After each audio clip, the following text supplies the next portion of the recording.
अब छाजी थी नहीं ना नबू भाई मीडिया वीडियो बनाए दे असाई पर बनाए दे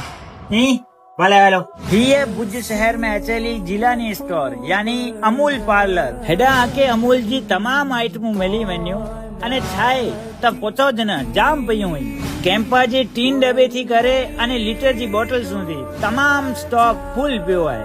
भारे गर्मी के बाद ठंडक जो एहसास ला करे कॉर्न कुल्फी અને आइसक्रीम पण हेडा मौजूद है અને नेडे बचेला करे चॉकलेट पण हेडा जाम पયું હોય। अगर आके भूख लगी है तो रियल बाइस जो चेवड़ो खयो અને जे हिंसे पण माटे तो बालाजी जा वेफर खयो वेफर ना खाना तो मुझे भाई गोकुल जो फराड़ी चेवड़ो खयो गोपाल जा प्लेन खयो ही मणे ना खानु અને घरे मानी खेनी है तो मानी जे साथ किसान जा केचप खयो। तो हाणे आई पण मुलाकात केनो जिलानी स्टोर जी जंहिंजो एड्रेस है सूरज बीट रोड मेहंदी कॉलोनी भुज कच्छ।